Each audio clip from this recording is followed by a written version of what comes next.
Welcome back to the long-awaited, well, maybe just a couple days awaited, second installment of opening boxes of Dual Power. You guys seem to really enjoy the first opening, and it was really cool to see all the different cards that you can pull from here. Some of the cards that I'm looking for from this set going forward in this box opening is going to be extra copies of Frightfur Patchwork. We pulled just one copy in the last opening, but we obviously want to pull a playset, so we need two more copies. Don't know if we'll pull two in just these two boxes, because it's a pretty big set. I think a lot of people know that, but the set itself is pretty big. Also, this is impossible to open, but overall, that's a pretty big pick that I want to pull. Predaplant Orifice Scorpio is high on my list, but I think most importantly, in the card that we only need to pull one copy of is Borlo Dragon, because I got a new artwork, and that's pretty cool. It's there's some cards in the set, I think they got some new artworks. Obviously, you have all 6 of the promo cards got new artworks, but Borlo Dragon is one that you actually have to pull when you open the pack. So we're going to try to open that.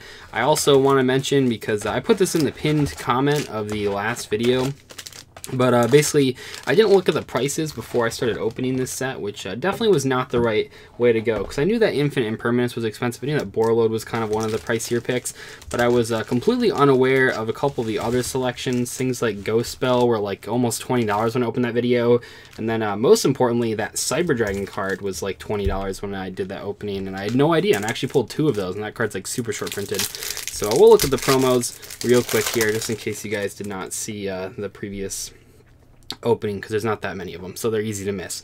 Dark Magician, Elemental Hero Neos, who was on the thumbnail of the last video, because I like the guy a lot. Stardust Dragon, who would probably be on the thumbnail of this video, but I can't seem to find a high-resolution picture of this new artwork, so that's really disappointing. There's like a picture of an OCG map that this is on that looks really cool, but I can't find just the artwork. We have number 39, Utopia, Odd Eyes Pendulum Dragon, and Decode Talker. So those are the 6 promo cards that you'll receive in every single one of these Dual Power boxes. Kind of crazy stuff there. Anyway, let's open some packs. So we have, first off, Miracle Fusion. Double or Nothing. We didn't pull this last time. When a monster's attack is negated to target that monster, it can make a second attack during this battle phase, and if it does, its attack is doubled in membership only. That seems like an anime card if I've ever seen one. Oh my gosh, we pulled 3 of these so far. Cyber Dragon, I don't know how to pronounce this guy. Someone like wrote out a really handy guide for pronouncing this in the comments of the last video, but I don't remember it. So this is apparently one of the shortest print cards. It's very hard to pull. You're pulling like just a couple per every several boxes you open, but I pulled 3, so I guess I'm pretty lucky. Its price is kind of died down since that day, but it's fine. Necrod's Kaleidoscope, another Heretic Dragon, and Tefnuit. Actually, it would be kind of cool to pull 3 copies of Tefnuit, so I could play that. And obviously, the Necrod's cards are really cool too. We didn't pull any Bronic in the last video. Cyber's Enchanter, Predaplant Dragos Tapelia, Beat Cop from the Underworld, Xyz Change Tactics, and Eternal Soul. Oh my gosh, the best Dark Magician card in existence. The card that is simultaneously the best and worst card. It's the best one because it special summons a guy from your hand, it triggers the circle during your opponent's turn. It's the worst card because your opponent just MSTs it, you lose all your entire field basically. So it's kind of like a weird situation where best and worst card in the deck. But you kind of need it to win, so yeah, it's fine. Winged Dragon Raw Sphere Mode, very cool. The first ultra rare reprint of this card. It was originally printed as ultra rare, got reprinted as super rare, and now we have another ultra rare copy. I think this card and all the raw cards tend to look better in ultra rare just because they're already yellow, so having the yellow text really fits them, so that's cool to have. Really good card right now as well. Shining Draw, Magician of Chaos. Oh, sweet, we did actually pull the 3rd copy of Tefnuit. That's kind of cool. Maybe I'll do Heretics, I don't know. And then Trickstar Holly Angel. Not sure where Sphere Mode falls in the spectrum of this stuff, but yeah, so I should mention, so you pull 6, you have 6 packs per box, and each pack has 5 cards in it. So if you're buying them at the $30 MSRP, you should only have to, each card should only be worth more than $1 to make your money back, and actually most of the cards are in fact worth $1. It's very similar to Gold Series. They used to be like $15, and you get 15 cards, and they're all worth over $1. So it's really easy to make your money back on the set. One of the best sets right now to actually get sealed product from. Photon Advancer. If a Photon monster is on the field, you can special summon this card from your hand. But someone Photon. Okay, I don't know if that's actually helpful. Red Dragon Archfiend Abyss used to be a $50 card. Now it's really good for people that are just trying to play. I think this helps out people most if you're just trying to play a normal Guard Dragon deck, not with Dangers. Because if you're playing Dangers, you probably could afford the Hot Red Dragon Archfiend Abyss. But if you're playing like Crusadia Guard Dragons, maybe this is going to make it a lot cheaper. Do they even play the card? I don't know. They play like their own version. But anyway, it's if you're trying to tech in guard dragons with something, this is a really good card to summon. Beat Cop from the Underworld. Stardust Wish.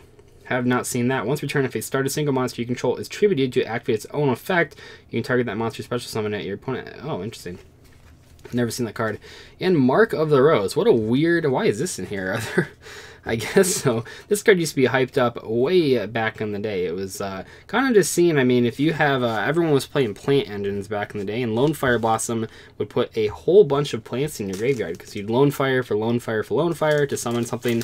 There's 3 plants in your graveyard. A lot of people hyped up Mark of the Rose, but never really caught on. It did see some play in some formats. Double Hero Attack, very cool artwork. We got Elemental Hero Magmanios in the background, then we have Elemental Hero Shining Flame Wingman. Shining Flare Wingman? No, it's Shining Flame Wingman. If you control a fusion monster, list Elemental Hero Neos as material, target one hero fusion monster and get a special summon it, ignoring summon. That's actually kind of cool. That's a nice artwork. Nekroz Mirror, Trickstar Foxglove Witch, Odd Eyes Advanced Dragon. That guy's artwork is very cool. I have not seen that card before. And another copy of Eternal Soul.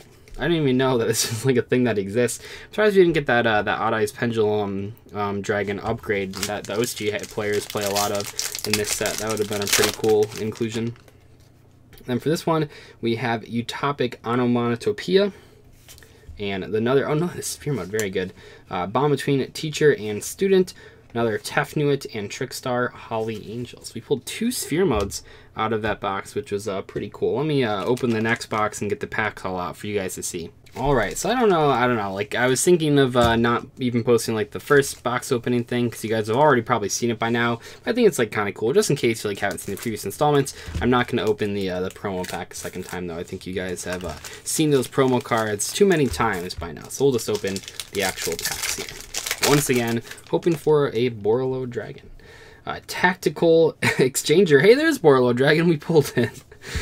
Star Seraph Sovereignty, Ash Blossom, and Joyous Spring, which is sitting at an easy $7 for the Ultra Rare copy. Probably going down as well. Make sure you pick those up if you still need this card. Very cool for the players that are finally able to play a holographic version of this card that's not super expensive. The previous Ultra Rare printing of this card was in the Kaiba collection. It was like $50 to $60 at the release. Then it went down to like $40. But if you're trying to play Ash Blossom, oh man, we also pulled Frightfur Patchwork. We did it. That's really cool. And Nine-Tailed Fox. Naruto makes an appearance in Yu-Gi-Oh! So yeah, Ash Blossom, it's really cool that you can pick up their $7 copy that's actually a holographic. People will probably still know that it's not the original, but it's perfectly fine, doesn't really matter. Probably though, I mean, if you already have commons, there's no real reason to rarity upgrade it to an ultra rare. But if you don't have this card yet, I think at this point you really have like no excuse, because it's just so cheap and still so good. And Frightfur Patchwork is pretty much what we're trying to pull. So we just need one more Frightfur Patchwork, so that'd be really cool to get out of this box. I'm not sure if it's actually going to happen. We'll probably open more dual powers someday, so maybe we'll get the 3rd copy there. I just really want to update Fluffles, so I want to get 3 copies of that. We have a Lefty Driver, Soul Pendulum, Aromaspheri Jasmine. Why is that not just... Man, that's weird. Why is that not just Romage? That's pretty crazy. This card is coming a little bit late. We have a lot of the cards that make this thing good banned. Namely, Dandelion is banned in the TCG, and that's kind of what this card's used for. Still pretty cool, though, for anyone playing any plant strategy. I don't know if people are really doing that anymore. And El Shaddoll Fusion is kind of an interesting inclusion. But this card was long awaited. One of the best Link Reigns pack cards from the original Link Reigns pack 1. Too bad we didn't get it. I mean, that's kind of what they're doing with Needle Fiber, right? I know people really want Needle Fiber. I don't know why. People complain about like huge combos and degenerate cards, and yet they also just want Needle Fiber. Kind of seems to be the opposite to me. But anyway, this card was kind of along the same power level of Needle Fiber without, like, prior to the Dandelion getting banned, because it was really, really good. In the OC, actually, oftentimes you would see this card and Needle Fiber played in the same deck. Predaplant Orphis Scorpio, very cool. We need just one more copy of that. Heretic Dragon, King of Autumn, Magical Gate of Miracles, Aromage Rosemary, and El Shaddoll Fusion again. So we just need one more copy of this guy and one more copy of Patchwork. I know the original build of Frightfur that I was working on did play 3 copies of this, because you can search some pretty cool stuff. This searches Super Poly, it searches all sorts of crazy stuff in a Fluffle deck, or any deck really that can play those types of cards. Soul Pendulum, High Priestess of Prophecy, that's in here, that's weird. Ghost Sweeper and Winter Cherries. Oh, sick. Oh, Nice. Okay, so we pulled the third copy of Frightfur Patchwork, which is very cool. So now we, yeah, I guess I have no excuse not to update the deck now. The deck profiles don't do so well anymore, but I think people are excited about Fluffles, and we haven't had a holographic print of this, and I get a lot of requests to update Fluffles because all the profiles that I've ever posted, like in the last 2 years, all use Brilliant Fusion, and the card is limited now, so it means it's basically useless. So I actually do get quite a bit of all the decks out there. I probably get the most requests to update Fluffles, right up there with like Amazon's Phantom Knights get a lot of requests as well. So that's cool. Maybe I'll update it then. So we got a Star Seraph Sovereignty, Lefty Driver, Trickstar, Foxglove Witch, El Shaddoll Construct, and another Stardust Wish, which, man, that artwork's really cool.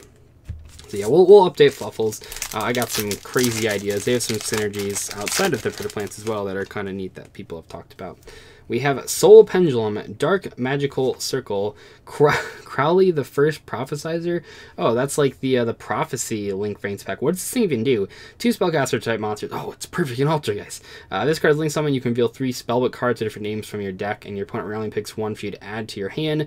Also shuffle the rest into your deck. You can use this effect. Okay, I mean, that's kind of... That's interesting.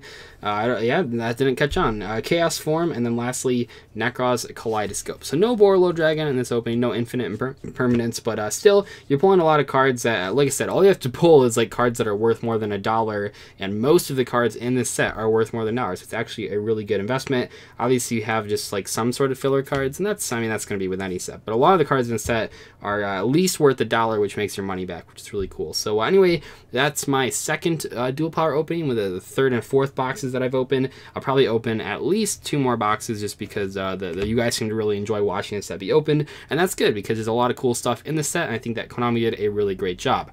Anyway, though, I'll see you guys later. Thank you so much for watching today's video. Goodbye.